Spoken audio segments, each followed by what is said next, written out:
श्री सुखदेव जी ने कहा, श्रीमद् भागवत की कथा 7 दिनों में मुक्ति देती है। वक्ता अधिकारी हो और श्रोता सावधान होकर कथा सुने तो सांसारिक विषयों के प्रति धीरे धीरे अरुचि और परमात्मा के प्रति रुचि जगती है। प्रभु के प्रति प्रेम भाव जाग जाए तो 7 दिनों में यह कथा मुक्ति दिलाती है। भागवत की कथा सुनने के बाद भी मुक्ति न मिले तो मानो कि पूर्व चित्त अप्सरा मन में अभी तक बैठी हुई है। अब पूर्व चित्त अप्सरा की कथा सुनिए। पूर्व जन्म में जिनका उपयोग किया था उन विषयों की वासना अब भी चित्त में नियत रहती है। वही इस पूर्व चित्त अप्सरा का स्वरूप है। जीव और ईश्वर के मिलन में वासना बाधा रूप है। मनुष्य को चाहिए वह सुख दुख भोग कर प्रारब्ध का नाश तो करे, किंतु नया प्रारब्ध उत्पन्न न करे। मनुष्य इसी जन्म में अगले जन्म की तैयारी करता है। अतः ज्ञानी जन संसर्ग दोष से दूर रहते हैं। परमहंस ऋषभदेव जी ज्ञानी हैं। परमहंस भरत जी भगवत जन हैं।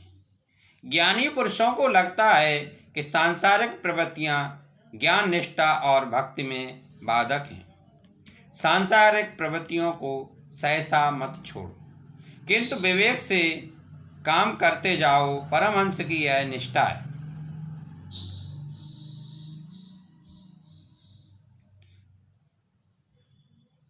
कि जगत में कोई कुछ दिखाई देता है वह सब मिथ्या है। जगत को मिथ्या मानने से वैराग्य उत्पन्न होता है। संसार को सत्य मानने से मोह उत्पन्न होता है। जगत में जो दिखाई देता है वह सब मिथ्या है, किंतु इन सब को देखने वाली आत्मा सुख रूप है। दृश्य विनाशी और फलरूप होने के कारण ज्ञानी अपनी दृष्टि दृश्य में नहीं रखते। ज्ञानी जन अपने मन को दृश्य वस्तु में नहीं रमने देते, किंतु इन सभी के साक्षी परमात्मा में दृष्टि को स्थिर करते हैं। मन को आत्मस्वरूप में से सत्ता मिलती है। मन की स्वतंत्रता सत्ता नहीं है। आत्मा की अनुज्ञा मिलने पर ही मन पाप करता है। आत्मा मन की दृष्टा है और साक्षी है। मन को पाप करने की अनुमति कभी मत दो। ऋषभदेव मन को दृश्य में कभी जाने नहीं देते थे और मन को ईश्वर में स्थिर रखते थे कि जिसने मन प्रभु में मिल जाए और सुख दुख का स्पर्श न हो। निद्रा में मन निर्विषयी बन जाता है। निद्रा अवस्था में मन जिस प्रकार होता है वैसा ही जागृत अवस्था में भी रहे तो समझ लो कि मुक्ति ही है। सभी विषयों में से मन को हटाना होगा। दृश्य में से हटकर मन दृष्टा में मिल जाता है। मन का ईश्वर में लय होने पर मुक्ति मिलती है। ज्ञानी पुरुष के लिए संसार बाधक नहीं है। ज्ञानी पुरुष स्वेच्छा से नहीं अपितु अनिच्छा से प्रारब्ध कारण जीते रहते हैं।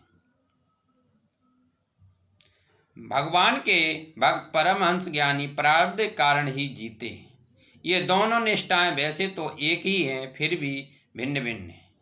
मार्ग भिन्न हैं। ज्ञानी जगत को असत्य मानते हैं तो भगवत जन जगत को सत्य मानते हैं। ज्ञानी और भगवत भक्त परमहंस के लक्ष्य तो एक ही हैं, किंतु साधन भिन्न भिन्न हैं।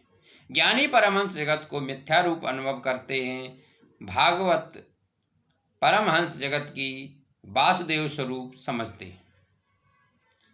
भागवत परमहंस मानते हैं सुदेवा सर्वमिति। भागवत का परमहंस कहते हैं कि जगत मिथ्या नहीं है किंतु सत्य है और वासुदेवमय है। शंकर स्वामी ने जगत को मिथ्या नहीं माना है। इन दोनों निष्ठाओं में शाब्दिक भेद तत्व नहीं। जगत असत्य और सभी दृष्टा ईश्वर सत्य है ऐसा ज्ञानी मानते हैं। वैष्णव भागवत मानते हैं कि जगत ब्रह्म का ही स्वरूप है।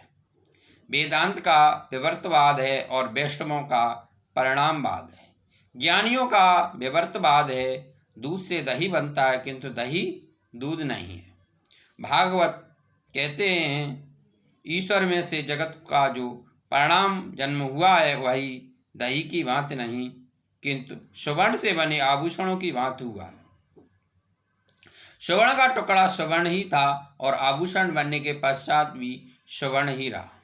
स्वर्ण के टुकड़े के स्वर्ण में और आभूषण के स्वर्ण में कोई भेद नहीं होता। जगत ब्रह्म का ही परिणाम है, अतः सत्य। सूत जी सावधान करते हैं, शंकराचार्य कहते हैं कि नाम रूप मिथ्या है और अन्य सभी कुछ सत्य। मिट्टी सत्य है, घड़ा नहीं। इसी प्रकार जगत सत्य नहीं है। वैष्णव कहते हैं कि ब्रह्म रूप जगत सत्य है। ये लोग जगत को ब्रह्म रूप मानकर जगत के प्रत्येक पदार्थ को ब्रह्म रूप ही देखते हैं और जगत के सभी पदार्थों से प्रेम करते हैं। ज्ञानी पुरुष जगत को मिथ्या मानकर जगत के पदार्थों से प्रेम नहीं करते, केवल ईश्वर से प्रेम करते हैं और बेकार वासना को नष्ट करते हैं। वे कहते हैं कि शरीर विष्टा मूत्र से भरा हुआ है और इस आधार से वे देह का मोह छोड़कर परमात्मा में लीन होते हैं, किंतु वैष्णवों के लिए तो सारा जगत ब्रह्म रूप है। सिया राम मैं सब जग जानी और करो प्रणाम जोर जुग पानी। ज्ञानी की दृष्टि नारी की ओर जाएगी तो वह समझ लेगा कि यह तो हड्डी मांस की पुतली है, तो मलमूत्र से भरी हुई है, इससे क्या लेना देना है, और ऐसा सोचता हुआ है ज्ञानी उस स्त्री की ओर से दृष्टि फेर लेगा। यदि वैष्णव किस नारी को देखेगा तो वह मानेगा वह तो साक्षात लक्ष्मी है। ज्ञानी परमहंसों का मार्ग साधारण ग्रस्त के लिए बहुत कठिन ही है। वैष्णवों का मार्ग हम जैसों के लिए सरल है। जगत को ब्रह्म रूप समझना सरल है, जो दृष्टिगोचर हो रहा है उसे मिथ्या मानना कठिन कार्य है। माना कि स्त्री सुंदर है किंतु ज्ञानी कहेगा कि वह तो विष्टा मूर्त से भरी हुई पुतली है, अतः उसमें से मन हटा लो। सौंदर्य कल्पना में है, ज्ञानी स्त्रियों की उपेक्षा करेगा। कभी नारी देखने में आएगी तो ज्ञानी उपेक्षा की दृष्टि से देखेगा, तिरस्कार से देखेगा। किंतु यदि वैष्णव किसी नारी को देखेगा तो उसे वह लक्ष्मी देवी समझेगा और ऐसा मानकर निर्विकार होकर उसे वह बंधन करेगा। वैष्णव नारी के प्रति सम्मान और सद्भाव की दृष्टि से देखेगा। किसी भी वस्तु के प्रति तिरस्कार से देखने की अपेक्षा प्रत्येक को भागवत भाव से निर्विकार होकर बंधन करना अधिक अच्छा है। महाप्रभु जी कहते हैं, प्रत्येक पदार्थ श्री कृष्ण का अंश है, अतः यह जगत सत्य है, किंतु खंडन मंडन के ऐसे संघर्ष से दूर रहना ही अच्छा है, अन्यथा राग द्वेष बढ़ने की आशंका है। ज्ञानी परमहंस ज्ञान से उपदेश देते हैं तो भागवत परमहंस क्रिया से उपदेश देते हैं। जड़ व्रत की बात उसकी प्रत्येक क्रिया उपदेश स्वरूप होती है। ऋषभ देव आदर्श ज्ञानी परमहंस हैं तो भरत जी आदर्श भागवत परमहंस। सभी कुछ का त्याग करके ऋषभ देव पागल जैसे होकर जगत में भ्रमण करते हैं। सभी में ईश्वर का भाव रखकर भरत जी सभी की सेवा करते हैं।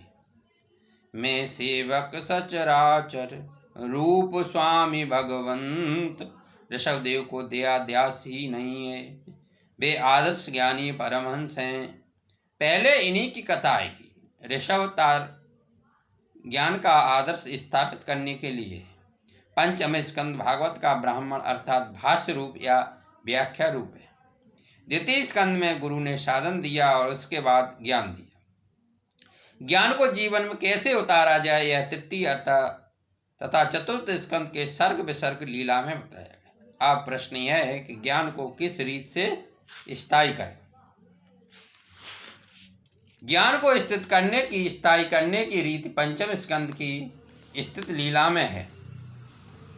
बताई गई स्थित अर्थात प्रभु की विजय सर्व सचराचर प्रभु की मर्यादा में। हरि ओम। शांति शांति शांति।